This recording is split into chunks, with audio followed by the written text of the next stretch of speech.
नमस्कार विद्यार्थियों, मैं आपका स्वागत करता हूं मेरे इस YouTube चैनल पर। विद्यार्थियों, आज हम इस वीडियो के माध्यम से कंप्यूटर एप्लीकेशन फॉर इकोनॉमिक्स नामक प्रश्न पत्र की प्रथम इकाई के दूसरे भाग को समझने का प्रयास करेंगे। दूसरा भाग में इसलिए कह रहा हूं कि इसके पहले भी हमने इसी यूनिट का एक वीडियो अपलोड कर दिया गया है, लेकिन चूंकि वीडियो की अवधि ज़्यादा हो रही थी इसलिए हमने इसी यूनिट को दो भागों में बांटकर यह वीडियो आपके समक्ष रखने का प्रयास कर रहे हैं। चूँकि यह प्रश्न पत्र सैद्धांतिक बातों के अलावा व्यावहारिक ज्ञान पर भी आधारित है, इसलिए इस वीडियो में हम लोग इन बिंदुओं को सैद्धांतिक रूप से तो समझेंगे ही, साथ ही हम प्रैक्टिकल या व्यावहारिक ज्ञान प्राप्त करने के लिए MS एक्सेल की सीट पर काम कर सीखने का प्रयास करेंगे। निश्चित रूप से यह वीडियो आपके लिए बहुत ही महत्वपूर्ण साबित होगा। यदि आप लोगों को कंप्यूटर एप्लीकेशन पर आधारित मेरा यह वीडियो पसंद आए तो आप इसे लाइक करें, शेयर करें और सब्सक्राइब करें। तो आइए हम लोग इन बिंदुओं को सैद्धांतिक दृष्टिकोण के साथ ही व्यावहारिक ज्ञान के आधार पर समझने का प्रयास करते हैं।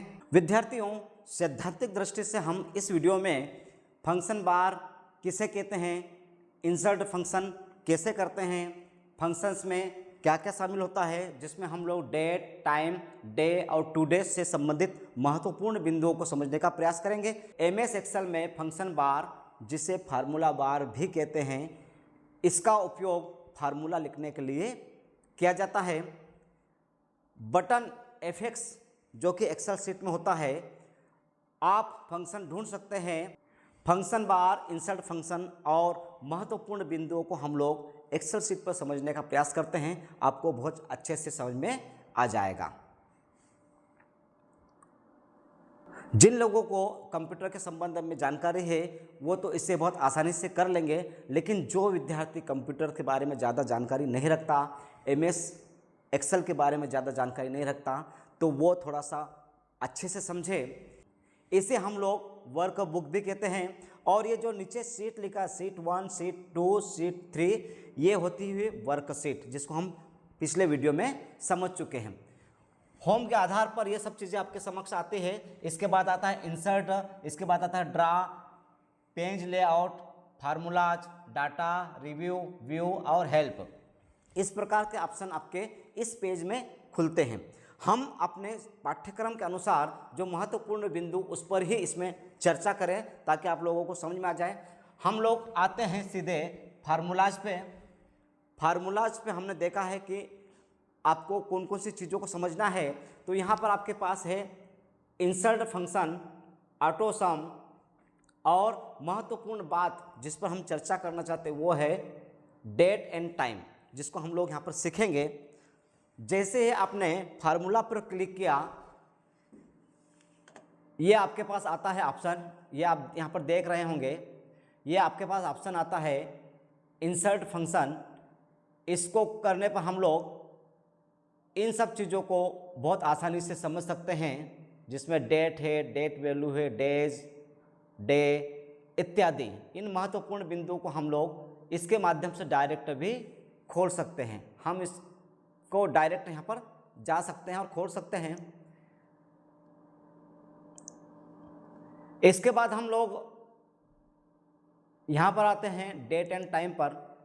डेट एंड टाइम में हम लोग देखते हैं कि हम ये महत्वपूर्ण बिंदु है, समय, सप्ताह, दिन इत्यादि, वर्ष से संबंधित, हम जिस पर भी क्लिक करेंगे उसे हम आसानी से समझ सकते हैं। जैसे हम यहाँ पर समझते हैं इसको कि नाउ मतलब अभी, तो यहाँ पर हम इसको क्लिक करते हैं, ये ओके करते हैं, तो ये यहाँ पर आ गया है अभी का समय बता दिए, वर्तमान समय का 13/1/2026 2:22।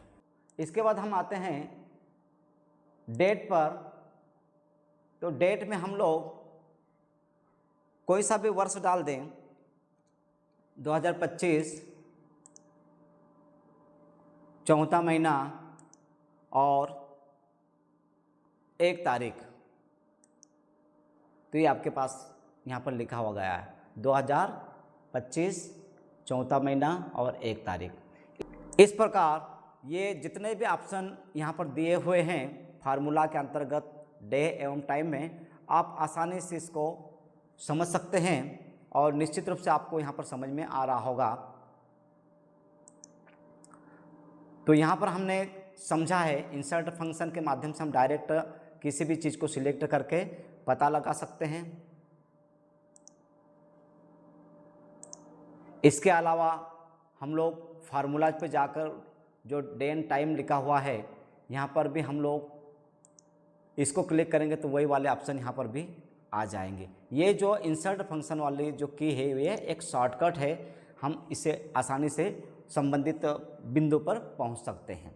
इस प्रकार आप लोगों ने यहाँ पर फंक्शन बार, इंसर्ट फंक्शन, फंक्शन में डेट, टाइम, डे और टुडे किस प्रकार से निकालते हैं इसे हमने समझा है। फंक्शन के संबंध में समझने के पश्चात हम लोग बात करते हैं बेसिक स्टैटिस्टिकल फंक्शंस के बारे में, जो कि एमएस एक्सेल का महत्वपूर्ण भाग होता है, जिसमें सम अर्थात जोड़ या योग की बात करते हैं, एवरेज मतलब औसत की बात करते हैं, maximum, minimum, count, insertion of chart, ref, text, merge and centre, इन महत्वपूर्ण बिंदुओं को भी हम लोग प्रैक्टिकल के माध्यम से एमएस एक्सेल पर समझने का प्रयास करेंगे। इसके पहले हम लोग थोड़ा सा इनको समझ ले, इनका अर्थ क्या होता है। सबसे पहले हम बात करते हैं सम की, जिसे हिंदी में योग करना या जोड़ना भी कहते हैं। दी गई संख्याओं का कुल योग निकालना। हमारे पास एक्सेल शीट में जितने भी कॉलम में संख्याएं होगी उनका हम जोड़ कर लेंगे। इसके बाद नंबर 2 एवरेज की बात करते हैं। दी गई संख्याओं का औसत मान निकालना। जितने भी आपके पास कॉलम में संख्याएं होगी उनका एवरेज हम निकालेंगे एक फार्मूले के माध्यम से। इसी प्रकार से आपके कॉलम में कितनी संख्याएं हैं, उसमें से सबसे बड़ी संख्या कौन सी है, उसे भी हम यहाँ पर एमएस एक्सेल के माध्यम से सीखेंगे।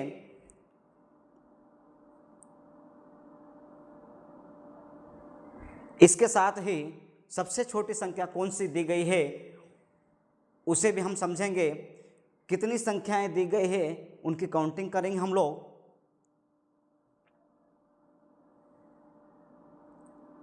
किसी भी डेटा को ग्राफ में कैसे दर्शाते हैं इसे भी हम लोग एमएस एक्सेल की फाइल के माध्यम से समझने का प्रयास करेंगे। रेप टेक्स्ट, एक ही सेल में लंबी टेक्स्ट को कई लाइनों में फिट करना ताकि वह सेल की चौड़ाई के बाहर नहीं जाए, जिसे हम रेप कहते हैं। इसे भी हम लोग समझने की कोशिश करेंगे। इसके अलावा मर्ज एंड सेंटर, एक से ज़्यादा सेल को मिलाकर एक सेल बनाना और उसमें मौजूद टेक्स्ट को बीच में लाना, यह आमतौर पर डेटा के लिए मुख्य हेडर बनाने के लिए उपयोग होता है। तो आइए हम लोग एमएस एक्सेल शीट के माध्यम से जो हमने अभी महत्वपूर्ण बिंदु समझे हैं इन्हें समझने का प्रयास करते हैं। विद्यार्थियों, हम एक बार फिर से एक्सेल बुक पर आपके समक्ष उपस्थित है। ये जो आप फंक्शन देख रहे हैं ये ऑटो सम है और इसके आधार पर ही हम लोग सम कैसे ज्ञात करते हैं, एवरेज कैसे ज्ञात करते हैं, नंबर ऑफ काउंट कैसे करते हैं, मैक्सिमम, मिनिमम और बाकी जो चीज़ें हैं वो हम यहाँ पर समझने का प्रयास करते हैं। हम शीट 2 पर जाते हैं। हमारे पास एक शीट बनी हुई है। शीट नंबर 2 पर हमने इन 5 संख्याओं को लिया है। जैसे हम लोग इनको सिलेक्ट करते हैं तो आप यहाँ पर नीचे की तरफ देखेंगे, ये यहाँ पर आप नीचे की तरफ आ जाए, यहाँ पर आपको दिखेगा सम लिखा हुआ और यहाँ पर सम में आपको आ रहा है 103 लिखा हुआ। मतलब इन संख्याओं का जो जोड़ है वो है 103। इसी प्रकार से हम लोग इनका दूसरा पॉइंट ज्ञात करते हैं, एवरेज कैसे निकालते हैं।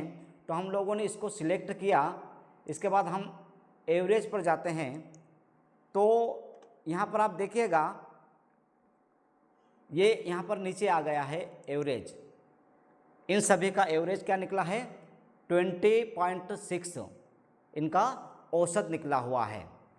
आपको ध्यान रखना है कि कोई भी ऑप्शन का चयन करें इसके पहले आपको इनको सिलेक्ट करना है, तभी आपकी संख्या सही ज्ञात प्राप्त हो पाएगी।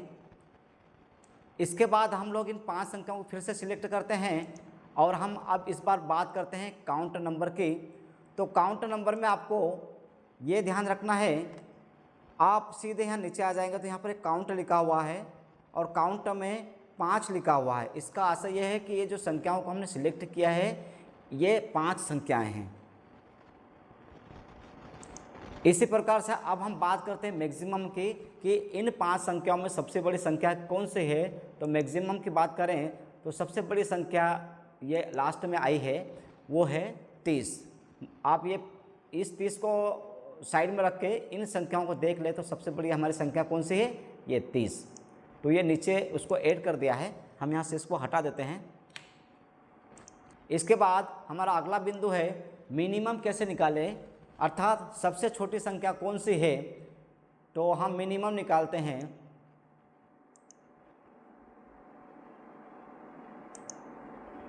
तो मिनिमम में भी हमारे पास यहाँ पर 10 आ गया है, मतलब 5 संख्याओं में सबसे छोटी संख्या 10 है जो 2 बार आई है। तो ये तो हुई हमारी बात, सम कैसे ज्ञात करते हैं, काउंट कैसे करते हैं, मिनिमम, मैक्सिमम, एवरेज इत्यादि को हमने यहाँ पर समझा कि किस प्रकार से हम किसी संख्या का जोड़ ज्ञात कर सकते हैं, औसत ज्ञात कर सकते हैं, सबसे बड़ी संख्या कौन सी है, सबसे छोटी संख्या कौन सी है। इन सब बिंदुओं को हमने यहाँ पर समझने का प्रयास किया है। इसके बाद हम शीट नंबर 1 पर फिर चलते हैं। अब हम इंसर्ट पर जाते हैं और ये जो बॉक्स देख रहे हैं आप लोग, यहाँ पर जो मेरा कर्सर घूम रहा है इसे चार्ट बॉक्स कहते हैं। अब हम चार्ट किस प्रकार से जनरेट करेंगे, उसके लिए हम लोग कोई सी भी संख्याओं को इस शीट पर ले लेते हैं।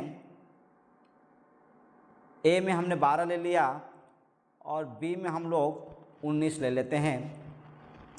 इसमें फिर हम लोग 18 ले लेते हैं और यहाँ पर हम 22 ले लेते हैं। ये दो ए और बी में हमने 2 संख्याओं को ले लिया। अब इसको हम सिलेक्ट कर लेते हैं। इसके बाद हम लोग जाते हैं चार्ट वाले सेक्शन में, हम इसको क्लिक करते हैं। अब आपके पास चार्ट में भी इस प्रकार से हैं 2D कॉलम। आप इस प्रकार से जैसे ही उसको क्लिक करेंगे तो आपके सामने इस प्रकार का ग्राफ बन जाएगा।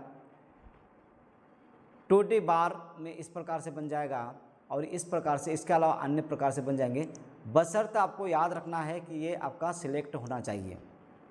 इसी प्रकार से आप पाई चार्ट भी बना सकते हैं, ये 3D वाला बना सकते हैं और किसी भी प्रकार से आप यहाँ पर ग्राफ को इंसर्ट अपनी आवश्यकता अनुसार कर सकते हैं। ये आपको ग्राफ बनाने में मदद करता है। आप बहुत आसानी से अपने आंकड़ों को ग्राफ में दर्शा सकते हैं। इंसर्ट चार्ट को समझने के पश्चात अब हम समझेंगे रेप टेक्स्ट और मर्ज। इसके लिए आपको होम पेज पर ही ये वाला अलाइनमेंट वाला जो भाग है यहाँ पर आपको देखना है।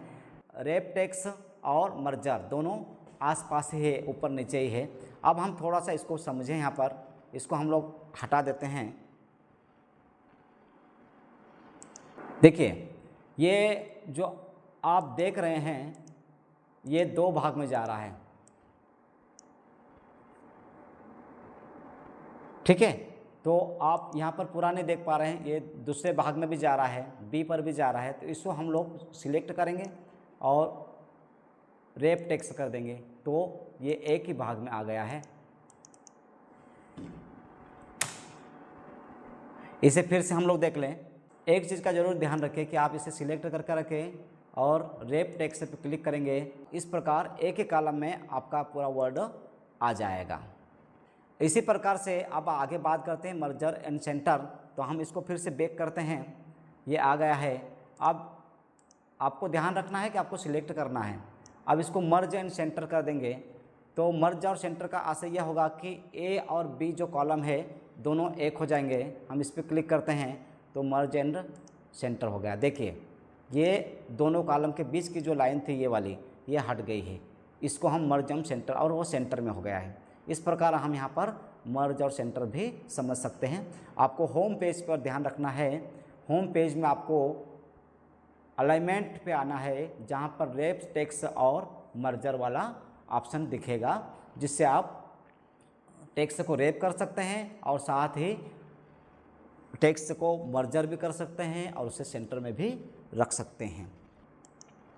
विद्यार्थियों, इस प्रकार हमने इस वीडियो में MS एक्सेल से संबंधित महत्वपूर्ण बिंदुओं को समझने का प्रयास किया है। निश्चित रूप से आपको सैद्धांतिक और व्यावहारिक ज्ञान प्राप्त हुआ होगा। धन्यवाद।